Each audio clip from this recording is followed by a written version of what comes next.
America में shutdown, America बंद, 7.5 लाख कर्मचारी छुट्टी पर भेजे गए। नमस्कार दोस्तों, मेरा नाम है श्रेयांश और स्वागत है आपका हमारे YouTube चैनल में। दुनिया की सबसे बड़ी ताकत अमेरिका आज ऐसे संकट में फंस चुका है जिसने वहां की सरकार को ठप कर दिया है। जी हाँ, आप सही सुन रहे हैं, अमेरिका में शटडाउन हो गया है और लगभग 7.5 लाख कर्मचारी घर पर बैठा दिए गए हैं। अरबों डॉलर का घाटा और आम जनता की जिंदगी अस्त व्यस्त हो चुकी है। आखिर ऐसा क्यों हुआ है? ये शटडाउन है या फिर ये किसकी गलती है और इसका असर सिर्फ अमेरिका में ही नहीं पूरी दुनिया पर कैसे पड़ेगा, आज हम जानेंगे इस वीडियो में, इसलिए इस वीडियो को अंत तक जरूर देखिएगा। दोस्तों, सबसे पहले समझते हैं कि ये शटडाउन शुरू कैसे हुआ। अमेरिका का वित्तीय साल 1 अक्टूबर से शुरू होता है, यानी सरकार को हर साल सितंबर तक नया बजट पास करना होता है। लेकिन इस बार राष्ट्रपति डोनाल्ड ट्रंप और विपक्षी डेमोक्रेट्स के बीच भारी टकराव हो गया है। ट्रंप चाहते थे कि उनके प्रोजेक्ट को फंड मिले और विपक्ष चाहता था कि खर्च पर रोक लगाई जाए। दोनों के बीच झगड़ा इतना बढ़ गया कि फंडिंग बिल संसद में पास ही नहीं हो पाया और नतीजा ये हुआ कि आधी रात से ही अमेरिका की सरकारें बंद हो गईं। इसी को कहते हैं शटडाउन और ये पूरे अमेरिका में लागू हो गया है। आप सोच रहे होंगे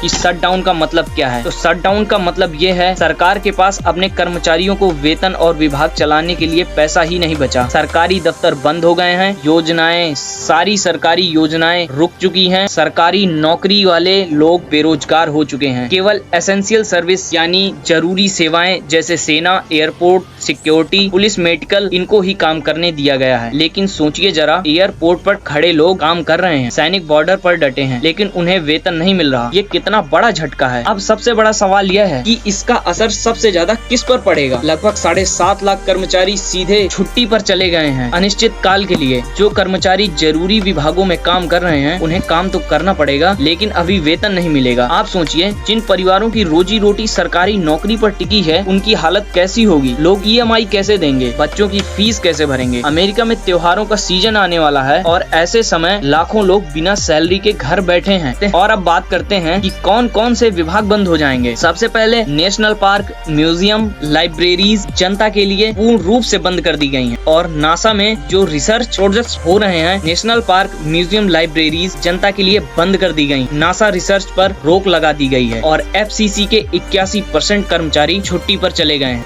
कृषि और आवास विभाग लगभग ठप हो चुके हैं। पासपोर्ट, वीजा जैसी सुविधाएं भी बहुत धीमी हैं। यानी अमेरिका जैसा सुपर पावर देश खुद को अपने नागरिकों को बेसिक सुविधा देने में नाकाम हो रहा है। दोस्तों, अब बात करते हैं पैसों की। व्हाइट हाउस के मुताबिक हर हफ्ते 15 अरब डॉलर यानी 1.25 लाख करोड़ रुपए का नुकसान हो रहा है। जी हाँ, सिर्फ एक हफ्ते का शटडाउन इतना महंगा पड़ता है। शेयर बाजार हिल चुका है, निवेशकों में डर है और अगर ये लंबा चला तो पूरी दुनिया की अर्थव्यवस्था पर इसका असर होगा, क्योंकि अमेरिका की GDP दुनिया को सीधा प्रभावित करती है।